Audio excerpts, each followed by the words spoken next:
Today, it's the Philippines for Beginners, an easy guide to understand the essentials that you need to take care of and get your mind around so that you don't make mistakes, you don't hurt yourself. We're going to talk about the fundamentals, the beginner items that you need to know. These are items I get asked about often in my private consulting practice. I speak to dozens of future expats and Westerners who want to meet a Filipina and bring them back to the West, in addition to living in the Philippines. And in preparation for meeting someone special and changing your life, there are some very basic things that people have a little bit of difficulty getting their arms around. And we're going to talk about those today. But before we do, I want to share with you a post that I came across on the Facebook group called Philippine Expats with over 60,000 members. It's actually a pretty good source to ask pointed questions. And one of the members posted the following question I think you'll be kind of interested in, and it's right on our topic of Philippines for Beginners. Michael writes, I am strongly considering resetting my life and making a trip to the Philippines. He says, I'd really like to get the lay of the land and connect with some other expats before I go, possibly as soon as a month. And he got some really good, broad level advice. And let me just share with you some of the posts that he received that I think are right on topic. Charles writes, be careful of the two extremes. You're going to hear that the Philippines is polluted, dangerous, full of pickpockets, you can't trust anybody, full of scammers and thieves. Or you're going to hear it's a paradise with perfect weather, amazing women, low cost of living, the people are angels and everything's perfect. The truth lies somewhere in between. He says, my reality after living in the Philippines for 20 years is as follows. It's a strikingly beautiful place with waterfalls, beaches, flora, and fauna. As an American, he feels very much at home. Americans are treated with respect and appreciated. English is spoken here. And American brands are everywhere in the malls and stores. He says, I like the family-centric nature of the culture. Filipinos are always looking for a reason to get together with family. The cost of living is extremely affordable. And he chooses to live a Western lifestyle, and the savings are significant. He lives in a gated condo community with backup generator, high-speed internet, lots of shopping, entertainment, and restaurant choices easily available. He says, but there's some drawbacks also. He says, overall, the level of service is very poor, and it can be slow, and it can test your patience, and you need a lot of patience to adapt. There are people who will take advantage of you because they think you have money. Taxi drivers might take you a little bit out of the way, or might not want to use the meter and negotiate a fare because they think you're gullible. And real estate agents, you very much need to operate in a buyer beware mode. However, most of the time, if you fall victim to this, it only involves a few dollars and really is not very significant. Of course, the realtors being the exception. Some local food is great, but on the other hand, some local food is pretty bad. But it's not hard to learn what to avoid and what you like best. Traffic is actually pretty bad. You'll hear about horrible traffic in Manila and Cebu, but it's actually pretty bad all over the Philippines. The reality is the Philippines is a different culture, and stamping your hands and feet and complaining and expecting the Philippines to adapt to your mindset is a losing proposition. Be patient, enjoy the ride, and enjoy the Philippines, Michael says. Bruce says hepatitis A is endemic. He says get the shot. He says there's a few areas of the Philippines that can be subject to the military restrictions. Don't go there. He says the Philippines is 1,300 miles north to south. You don't need to find a spot where you'll run into trouble. He says, but there's plenty of places where you are typically protected from the typhoons, and it's easy with 3 to 5 days notice to pick up and get out of trouble's way. 18 is the minimum age to have sex, and 23 is the minimum age to get married. However, you do need your parents' permission. If they don't give it to you, you can override it. In order to get married, you need a official form from PSA called a CENOMAR. CENOMAR. You get it from the PSA website. It only costs about $8 US, and any girl you're talking to can order one online. You can pay for it for her if she shares with you an electronic copy of a document. They will deliver it to her, only her, but then she'll be able to share that with you. And he says, don't date anyone who can't produce a CENOMAR. Go ahead and weed out trouble. Don't presume all is as you wish. Con men, scammers, people interested in motivations that you're not familiar with will occasionally run into you. You're going to see all different types of the Philippines. Don't assume that everybody with a smile has your best interest in mind. Justin writes, things not going as you would normally expect them is normal here. Brownouts, transportation is often delayed, internet interruptions, often due to brownouts. He says if they're trying to sell you something, chances are they're lying. Warranty? Forget about it. And here's a quick dictionary term. Borrow equals give. They're not humble enough to beg. They'll ask to borrow when they need money. Property rights equal property in dispute or no title. Your attitude should not be a raised sword, but a shield. A polite, I don't know you well enough to do business, and you're being rude is enough to get them to yield, as they cannot handle direct confrontation. Shane says, I've been here 14 years. I like the malls more than the beach. Manila traffic is never a problem for him, as he parks himself in an ideal Airbnb location and doesn't need to go anywhere. He says his internet is better in Baguio and Manila than it is in the United States. Korean barbecue can be had for $10 per person. All you can eat. Fred says, I live in Davao City going on 8 years and came from Chandler, Arizona. At first, he was surprised at how things operated here. He says, but he's so used to it now. And the Philippines is just a great location to travel throughout Asia, a great launching point. Adam says, everyone will have an opinion. Most important thing to remember is you will still be you no matter where you are. You're going to bring your bad habits with you, your optimism or your pessimism. It'll be here with you. It's not perfect here, but you can build a great life. 3 years and no regrets. Roby says, visit several times before moving anywhere permanently. Billy says, for me, it's like living in 1980s America.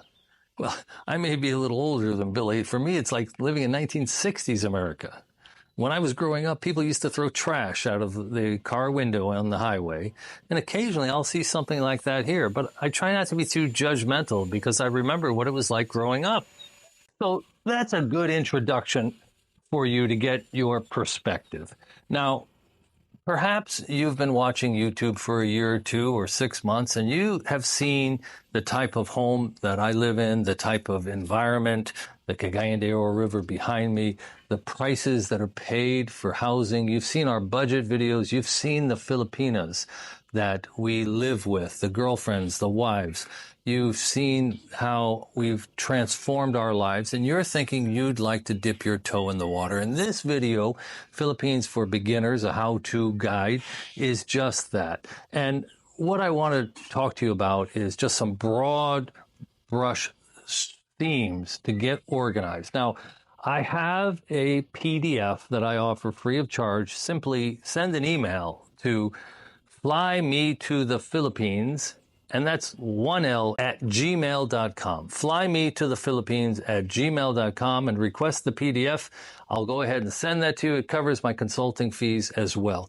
Now, I have a 90-day plan that has over 100,000 views. And this is designed for the person who has definitely interested in finding a Filipina, coming to the Philippines to meet a woman, and it's a 90-day plan. I also have a 30-day exploration guide. It also has over 100,000 views on YouTube, and it is if you wanted to meet a girl online, but you sort of struck out, and now you arrive in the Philippines. We're going to send you to Cebu City, and we're going to give you 3 different budgets, and we're going to describe for you what that 30-day exploration would be like. I also have another video, how to achieve your dream. It's sort of a 1-year orientation. It breaks down 70 different aspects of preparation 1 year in advance, how to get your life organized. If you're in the airport and you see these money exchange houses, never use those. I mean, if you are leaving the country and never coming back and you're stuck with some pesos, okay, get rid of them. But when you get through the final security clearance at the airport, when you're out of the baggage area and you're into the main terminal where people can meet you, there will be ATMs and they'll say Bank of the Philippines, a BDO bank. It has to have the word bank. You take out usually up to 10,000 pesos at a time. Now with the conversion today of about 58.70, it's only about $175 of cash. And it's a cash economy here. Having access to your passwords and getting OTP codes requires having the correct telecommunications choices. Now, I recommend strongly that if you're retired and you're still using Verizon, you're still using T-Mobile, and you're paying $50 a month, I recommend get off that plan and you port your number over to a low-cost carrier called Tello, Tello.com. And before moving to the Philippines, go ahead and port your number. The way it works is you order the SIM card with a new number. When you receive that SIM card with a new number, then you initiate the porting. Once you have the SIM card, they'll ship it to you for $1 or $2, and it'll come within a week. Then, before moving or leaving the country for an extended period of time, you can change your plan, like I did, to $5.95 a month. Then, when you're in country, all you do is you pop in your Tello SIM card, you turn on the Wi-Fi calling, and now I can make unlimited calls to landlines in the United States. I can make unlimited text messages. I can call cell phone numbers, and I can receive all my OTP codes, Social Security, Wells Fargo, Bank of America, Charles Schwab, everything. Now, as a backup, go ahead and get a free Google Voice number. Now, once you're in the Philippines for over 4 months, you'll get what's known as an ACR card, and you'll be able to use GCash. And now, nonstop direct flights from Los Angeles, San Francisco, and I believe Seattle, Vancouver just started as well. It's a 14-hour flight from Los Angeles. If you're coming from Houston, if you're coming from Pittsburgh, you're not going to see inexpensive flights with change of planes in Los Angeles. One of the things you might want to consider doing, you might want to fly to Los Angeles, fly to San Francisco, collect your luggage, even spend the night for $200, catch your breath, get rested, wake up the next day, take your luggage to the airport, and take that nonstop flight to the Philippines. Now, upon arrival, you're going to get 30 days automatic stamp in your passport. However, you need to renew it. If you want to stay longer than 30 days, just go to the Bureau of Immigration. It takes about 15 minutes, or some people are lucky they can use bi.com and update their immigration online. However, there are other ways to fly, and you want to use Google Flights, and you want to set an alert, and you want to go to going.com, put in your home airport, and let them send you emails. They'll notify you when there's a competitive environment and things go on sale, or if there's a mistake fare. And if you're on the East Coast, last week, Turkish Airlines had some really good flights through Istanbul. It was a lot of time in the air, like 12 hours to Istanbul from the East Coast, and then 12 hours from Istanbul to Manila. And however, there is an in-airport hotel on the air side. It's about $200 a night. And if you're going to have 7, 8, 9 hours in the terminal, I highly recommend you just fly coach. Squeeze yourself in there, fly coach, and then get some rest. If you need to, if it's a longer delay, go through immigration, check into the airport hotel, come back to the airport. You'll be more rested if you get into an airport hotel and break up your trip than if you fly business class. You'll still be worn out if you fly business class. Now, do you fly into Manila or do you fly into Cebu City? There's two schools of thought. I've told you before, I prefer Manila because it's only $6 taxi ride right into Makati. I showed on one of my just last week or two how easy it was and inexpensive. You're going to walk out of Terminal 3. There's going to be a kiosk. You're going to tell the man you're going to Makati. He's going to give you a slip. You're going to give it to a white taxi with a meter. Never go anywhere that's not on the meter unless you're using Grab. And if there's usually no traffic, it's less than 10 minutes and it's going to cost you approximately $6. Book yourself a decent condo in a first world environment. Catch your breath. Now, the other option is to go ahead and go to Cebu City. Maybe you are looking to meet a woman, or the woman that you're going to meet is in the Visayas in southern Philippines. The traffic is pretty horrible to get from the airport into downtown Cebu. However, there is one area of Cebu City that's worth fighting the traffic and setting yourself up in an Airbnb, and that would be the Cebu City IT Park, right by the Cebu night market, right by the Ayala Central Mall, and it's the Ayala Mall that's in the IT Park, not the big Ayala Mall you always hear about. That's the Ayala Center Mall. This is the other Ayala Mall, and it's located in the IT Park, right by the Cebu Market and right across the street from the bus station. I stayed just 2 weeks ago in the Avida Tower 1. I paid $45 a night for a one-bedroom condo. I could walk to a grocery store. I could walk to the bus station. I could walk to the beautiful 6-story mall. There were restaurants. There were English-speaking IT call center girls everywhere, and they were very attractive. And this is where you want to go if you haven't really met anybody yet. Set yourself up for a week there and then figure out where you're going next. Studios are probably going to go for high 30s on Airbnb, 38, $40.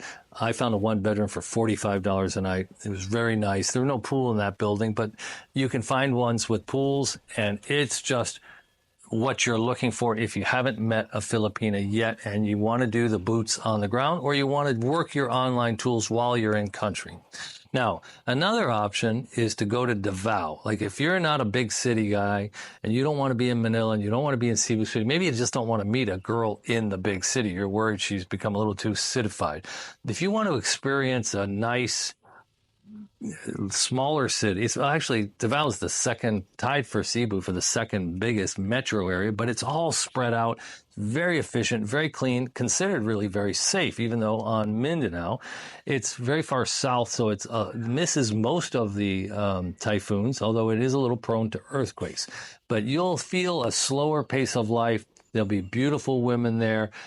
Not too many foreigners. Quite a few British and Australian foreigners enjoy Davao. It would be a good place to go. Another place to consider would be Iloilo. It has fantastic infrastructure, super modern downtown area, a beautiful esplanade by the river along the water. And if you don't want to have a shock of running into bad infrastructure, barking dogs, and just, third world conditions, you might consider that. Also, Baguio you can take a 3-4 hour bus ride overnight and you can find yourself in the summer retreat of the wealthy Filipinos. It'll be full of tourists. There'll be a lot of traffic on weekends in particular. However, the temperatures are going to be in the 70s, overnight 60s. Beautiful infrastructure, beautiful activities to do at Fort John Hay, and a great 3 or 4 day just ease your way into the Philippines. May not be the best place to start dating, but boy, the temperatures are great. And of course, a lot of people enjoy going to Dumaguete because there's so many expats there. And if you're the type of solo traveler where you're wanting to meet other expats, that's not a bad place to go. It's not a target-rich environment for Filipinas. I mean, the odds of you meeting a very attractive, desirable Filipina who hasn't dated other Western men, who lives in the Dumaguete area, is a little less than other places. Now, I live in Cagayan de Oro, and it's also some place to go. However, we don't have the infrastructure that Davao has or Iloilo has. And if you come by yourself and you don't really know where to go, where to stay, how to do it, you can have an experience where you run into noise and bad infrastructure and you get the wrong hotel and you just don't really understand what's going on. You're not going to be at the view resort. You're not going to be up in the mountains. You're not going to be at the waterfall. You won't have a driver. So it's an awesome opportunity, but it's not as easy to navigate on your own. So how do we begin? We need to get our house in order. We don't want to meet a love of our life and want to spend our life with that woman and then have to go back home for 6 months to get our business in order. So you want to think about clearing your clutter, getting your place ready for rental, getting your place ready for sale. You want to investigate the different ways of bringing a Filipina back to your home country, either a K-1, fiancé visa, which was taking 18 months after COVID, but I heard from somebody that it was taking as little as 12 to 14 months lately. Go ahead and comment below if you know differently, or you can confirm that. If you arrive and you have some lung or chest problems, go get an antibiotic immediately. A lot of guys run into the crud when they first get here. They're just not used to some of the bacteria. It's no big deal and it'll get knocked out with a simple antibiotic. So don't live with that for weeks at a time. Get it taken care of right away. Go ahead and get a pneumonia shot for viral pneumonia, and go ahead and get your other shots for flu season, etc.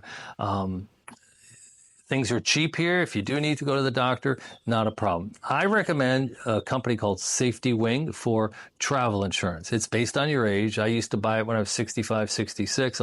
Just turned 68. It cost me about $5 a day. Safety Wing. And there you go. It's going to cover everything that you need. And as long as you're going to be traveling, I recommend that you have some travel insurance. And beware, if you're going to start zip lining and, doing crazy things, if you're not covered doing adventure sports and certain activities, you're not covered. Now, how do you get around is a big issue once you get to the Philippines. If you rent a motor scooter, well, you're good to go. You will have so much freedom.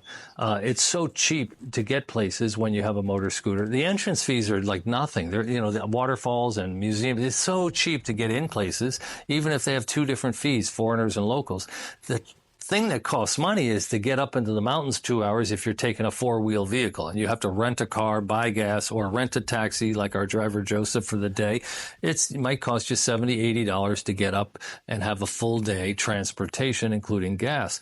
And that's where the cost comes in. So if you want to be an adventurer and go on all the excursions, you're going to either use an excursion company like Klook, Klook, and there's an app, Klook Travel, and it has lots of good opportunities in the Philippines. Be prepared in terms of budget. Like I said, the 30-day exploration has 3 different levels of budget for what you should expect in terms of your expenses. Now, what about dating?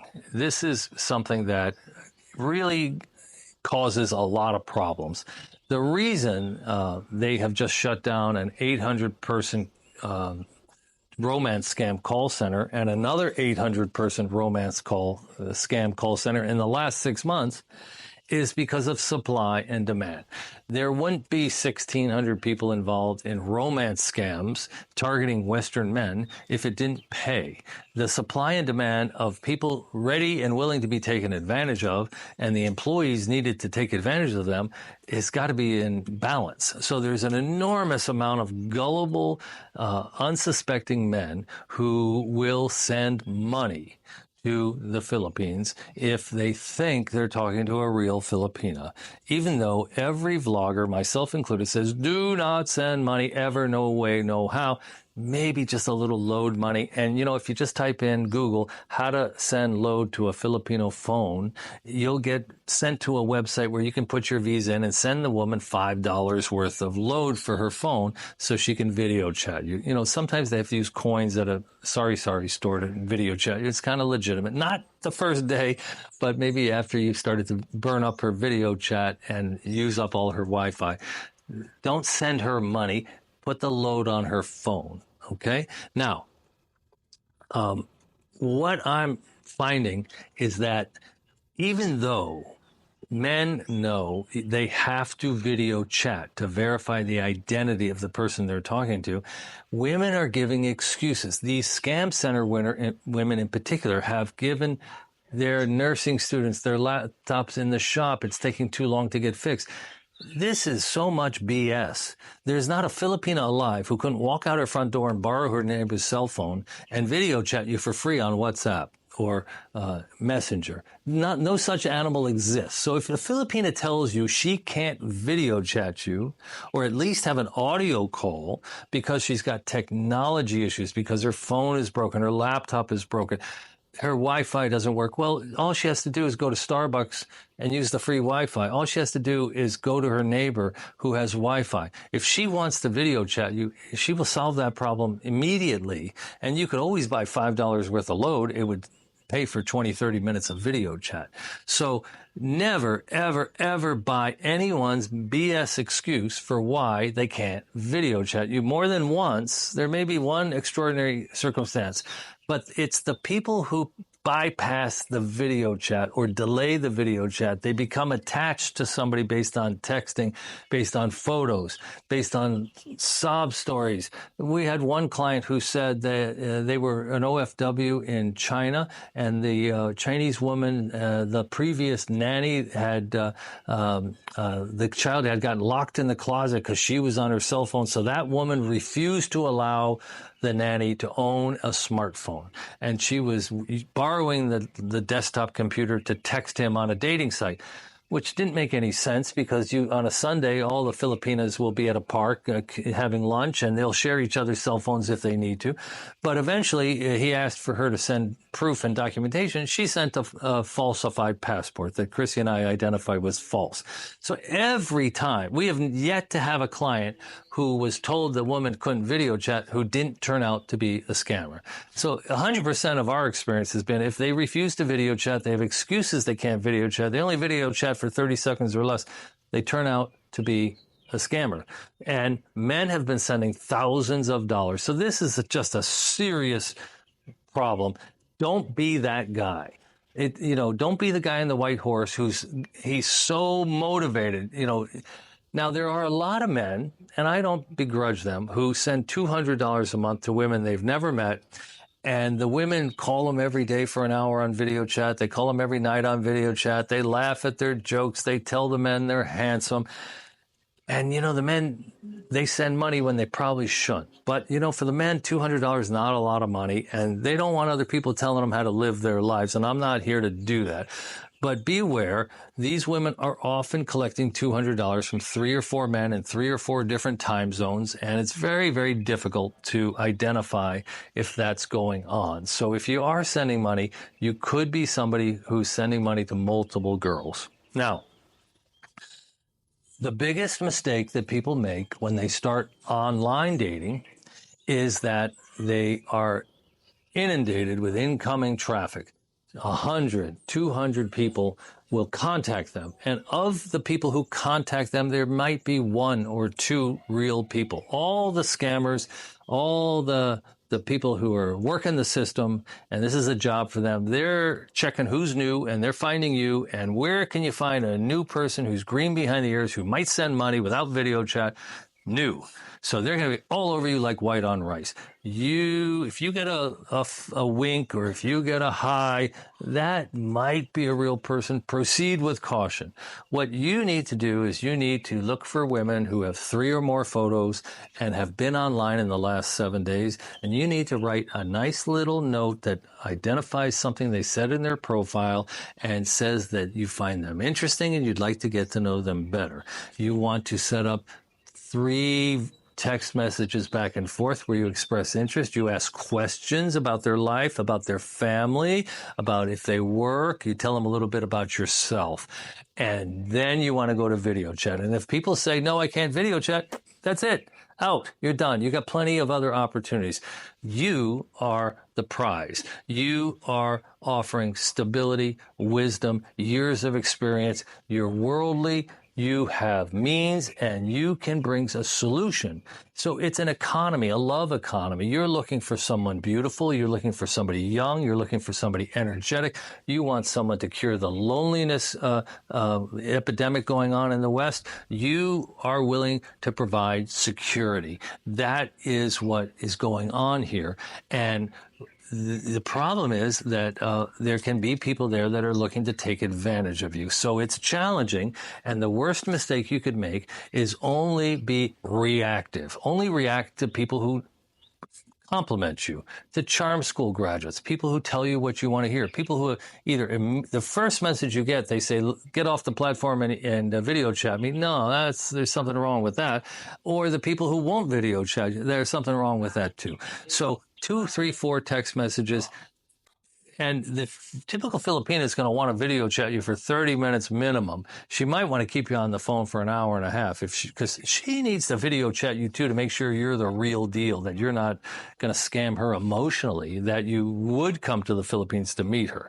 Now, I highly recommend that you use an online tool in addition to coming to the Philippines. And that in the 90-day plan, I go through lots of detail about how to work 30 to 45 days online, being able to tell the girls you meet, I will be there in 30 days. I will be in the Philippines in 45 days. In a perfect world, you're meeting a girl who has a job. And if you hit it off and you start to fall in love, you think there's a romance connection, maybe she can take a week or two off when you arrive so you can really get to know each other and go on a little vacation, meet her family in the province, whatever is necessary. If you show up and your boots on the ground, you meet a real girl, well, she's probably got a real job, and Filipinas work 6 days a week. They usually commute an hour in the morning, an hour at night. They got to buy their own lunch. They don't have a lot of time. They're at church and seeing grandma on Sunday. Good luck getting, you're going to be stuck in the hotel while she's at work, and that's not a lot of fun. So there's more than one way to skin the cat, but I recommend you go online, and then if you don't meet somebody, you still have your online subscription while you're in the Philippines, and you can set up coffee dates, you can set up lunch dates and go on 2 dates a day if you need it, and you'll have no trouble setting those up when you're in the Philippines. The summer goes from November to late May, and you won't get much rain. It'll be very, very dry. The temperatures tend to spike mid-April till late May. We just got done with that. I actually had to turn on my air conditioner for the first time. Like right now, it's the rainy season. It rained last night. It'll rain again this afternoon, probably for an hour. The rainy season in the Philippines means the following. It's going to rain for an hour in the afternoon at around 4 o'clock. And if you're a motorcycle driver, well, that's a big problem. But if you're not a motorcycle driver, you're taking taxis everywhere, you have a car, it's really no big deal. Nobody wears a jacket. Nobody really carries an umbrella. You just run inside out of the rain. You might get a little bit wet. No big deal. Now, the typhoon season tends to come during the rainy season as well. So in August, September, October, early November, it can actually happen any time of year, the typhoon season, but it tends to happen more in those months, and they tend to come from the Pacific, and they tend to hit more the northern locations in the Philippines. It can hit the Visayas. It can hit Surigao, is sort of catching hurricanes all the time. Bohol gets hit hard by hurricanes, earthquakes as well. And some people feel like Dumaguete is a little bit protected. Here in Cagayan de Oro, we're very well protected from typhoons. We are subject to flooding, although we live up here in the uptown area, so flooding's not really an issue for us. And so I prefer the rainy season because I like the cloud cover. I just don't, when it's 84 degrees, I'd prefer the sun not be beating on me. I prefer to play golf under cloud cover. It's bright. You don't see gray, gloomy weather. It's just you have cloud cover. It's like somebody dimmed the lights a little bit. And then occasionally you'll get 2 or 3 days of heavy rain that'll be consecutive, and it'll be a lot of rain. But for the most part, it just rains for an hour a day. And then in the summer season, it can be, if you're in the direct sunlight, it can be very, very hot. Now, if you can get to elevation, that'll mediate that. But for us, we're about 84 degrees in January, February, March, first half of April. Our normal high is about 84. And then the heat wave, it got up to 94 Fahrenheit. If you come to the Philippines, I highly recommend you do everything short term in terms of your lodging. Lodging will be your number one largest savings. And so if you go on Airbnb, be careful. Filipinos don't give feedback. They want to save face all the time. It could be a horrible Airbnb. They'll give it a 5.0. So you really need a 4.85 or higher with at least 15 reviews. Read every review. Look for someone talking about noise, loud karaoke, roosters, dog barking, bad plumbing, insects. It could be anything, but you really, really need a very, very high score to be successful. Quite often, it's safe to stay high up in a high rise. You'll be away from a lot of the noise. You'll be walking distance to a mall typically, and that's not a bad way to start. If you go to Cebu City in the IT Park, if you go to Cebu City by Ayala Central as an alternative a few miles away, or if you go to Makati, you want to stay near Legazpi Street and near the Greenbelt malls. It's the nicest area, lots of restaurants, not as many savings there in that area.